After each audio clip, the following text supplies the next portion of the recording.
आगे नहीं, थोड़ा सा और होना चाहिए जितना वहाँ पे, तो थोड़ा बहुत चैलेंज आ जाता है इसमें। और फीमेल को तो हर जगह होता है किसी भी एजुकेशन फील्ड में। खासकर देखा जाता है कि सर लड़कियों को बहुत कम समाज के लोग हैं जो सपोर्ट करते हैं कि वो घर से बाहर जाके तैयारी करें। लड़कियां जब पढ़ने पर जाती है ना, सबसे पहले उनको समाज और परिवार के लोग ही उनको सपोर्ट करने के बजाय उनका पैर खींचते हैं। तो इस संघर्ष यहाँ आके आई और इन लोगों ने काफी चीजों को स्ट्रगल किया अपने सामने। इनके सामने कोई एक एक्सीडेंट हो गया था जहाज का, जो जहाज क्रैश हो गई थी, तो वहाँ से तो कई लोग वापस आ जाते हैं, तो उसके बाद भी स्ट्रगल रहा। और हमारा कुछ क्लासेस था, जैसे कभी कभी हम लोग एविएशन पे बनाते रहते हैं यहाँ पे, तो इन लोग का भी कहना है कि सर यूपीएससी बीपीएससी नीट बहुत हुआ, अब एविएशन को भी सस्ता किया जाए।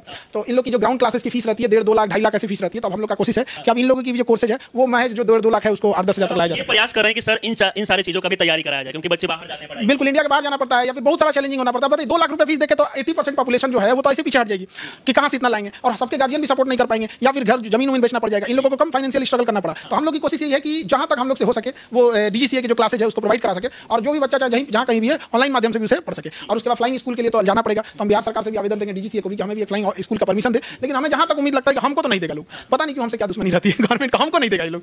तो देखा जाएगा, दे दिया तो ठीक है, कोई सस्ते में फ्लाइंग कर सकता है। आपका नाम क्या हुआ? मेरा नाम ताइबा अफरोज। आपका स्टोरी देखा गया, काफी स्ट्रगल करके आप पायलट बनी हुई है। पायलट बन के आपको कैसा लगा? जी बहुत अच्छा लगा। कहते हैं ना कि जब आपको कोई चीज़ मिल जाती है, आपकी सक्सेस आपको मिल जाती है, तो उसके बाद से वो हर मेहनत, हर वो चीज़ एक अलग नज़र से आप उसको देखते हैं। तो मैंने भी उसी नज़र से देखा और बहुत अच्छा फील हो रहा है कि जो चीज़ मैं चाहती थी वो एट द एंड हो गया, तो बहुत खुशी है। आप ये भी बता रही थी कि काफी स्ट्रगल करके यहाँ तक पहुंची, कितना संघर्ष हुआ हम चाहेंगे बताइए। जी मेरी जर्नी बहुत लंबी रही है एज कम्पेयर टू सारे स्टूडेंट से। तो मैं अभी 2 मिनट या 5 मिनट या 2 घंटे में भी उसको कंप्लीट नहीं करना चाहूँगी। लेकिन एट द एंड मुझे ऐसा लगता है कि अगर वो हो गया तो फिर वो कम पड़ गया मेरे आगे, वो छोटी लगने लगी अब। लेकिन हाँ, स्ट्रगल मैंने बहुत किया और इस चीज़ यहाँ तक पहुँचने के लिए, बट एट द एंड में इस मुकाम पे आ गई। इसका सबसे बड़ा श्रेय आप किसको देना चाहिए? सबको पता है कि हर कामयाबी के पीछे माता पिता तो सबसे बड़े पिलर होते हैं, आपके बेस होते हैं। तो मेरे भी माता पिता सबसे बड़े बेस है। और अदरवाइज हर कामयाबी के पीछे कुछ ना कुछ कोई ना कोई मोटिवेशन होता है आपका, जो आपको सपोर्ट करता है। आपके फ्रेंड्स होते हैं, लोकल गार्जियंस होते हैं, कुछ जो आपके इंस्ट्रक्टर है जो आपको ट्रेन करते पढ़ाते। तो मेरी भी कामयाबी के पीछे एक लंबी लिस्ट है। आप ये भी बता रहे थे कि पहले आपके पिताजी किराना दुकान चला रहे थे और इसके बाद भी जमीन बेचकर भी पिताजी पढ़ाया। जी हाँ, बिल्कुल कह सकते हैं। वो पिताजी कहते हैं ना कि बच्चे हम उन्हीं के हैं, और करना था मुझे और मेरा शौक था, तो मेरे पिताजी ने उस चीज़ को कंप्लीट किया।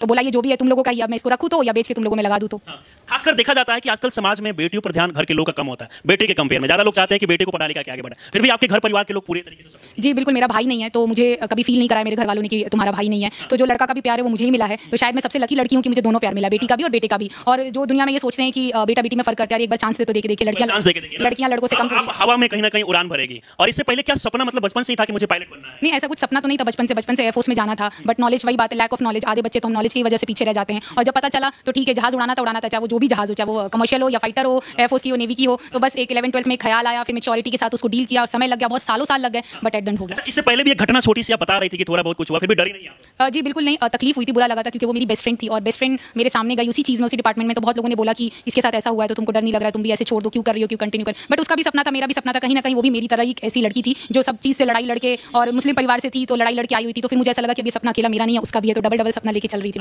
पायलट बनने के बाद में पहली बार आप खान सर से मिली। खान सर से मिलने के बाद कैसा मोटिवेशन? क्योंकि खान सर देखा जाता है कि खासकर जो लड़कियां पढ़ना नहीं चाहती है, घर की बेटियां जो घर से बाहर नहीं निकलना चाहती है, वो खान सर के वीडियो को देखकर, खान सर जिस तरीके से मोटिवेट करते हैं हमेशा, उस चीजों को देखकर कहीं ना कहीं वो लोग भी फोकस करते हैं। तो खान सर से मिलने के बाद में कैसा लग रहा है? जी, खान सर से मिलना सबका एक सपना है और अभी भी मुझे सपना जैसा ही लग रहा है, हकीकत नहीं लग रहा। और खान सर अपने आप में एक मोटिवेशन है। तो उनसे मिलके, मतलब मैं जिनके वीडियोस देख के 10 सेकंड की वीडियोस देख के 10 घंटे पढ़ सकती हूँ, तो सोचिए जो उनको लाइव पढ़ रही है वो कितनी लकी और कितने लकी सारे लड़के हैं। और मुझे आज ये जान के खुशी हुई कि खान सर को हमारे एविएशन के बारे में इतना कैसे पता है, मतलब। तो और मैंने कहा कि मतलब जब खान सर ने ऐसे बोला तो मैंने कहा कि सर आपको डेफिनेटली इतना एक्सपेंसिव कोर्स है, आपने यूपीएससी को, बीपीएससी को लाख से हजार में लेके आ गए। कई का तो मुझे लगता है कि इन्होंने फीस भी नहीं लिया। जब मैंने इनको कपिल शर्मा शो में देखा था तो मुझे इतना प्राउड फील हुआ था कि ऐसा लग रहा था कि मेरे अपने हैं जो केबीसी और कपिल शर्मा शो में पहुंच गए। तो ये किसके लिए मोटिवेशन है? तो मुझे ऐसा लगता है जो सर ने बोला, और सर को बिल्कुल ये करना चाहिए। और मुझे नहीं लगता कि इनके आगे उस चीज़ में कोई टिक पाएगा, जैसे यूपीएससी बीपीएससी में कोई नहीं है और लोगों का काम है कहना। और मुझे लगता है कि शायद से सर जब इस चीज़ में आएंगे, क्योंकि पर्सनली इनको बहुत नॉलेज है, मैं कब से सर से घंटों बैठ के बात की हूँ। इससे पहले आप बता भी रही थी कि खान सर से मिला, क्योंकि खान सर का 10 सेकंड का वो वीडियो जो देख के आप काफी मोटिवेट। जी मैं कह सकती हूँ 10 सेकंड के तो रील्स देख के हम हंसते थे, खुश होते थे। बट खान सर का उसी तरह 10-20 मिनट का मैंने जेट इंजन का वीडियो देखा था। जब वो जेट इंजन इतने अच्छे से पढ़ा सकते, तो आप सोचिए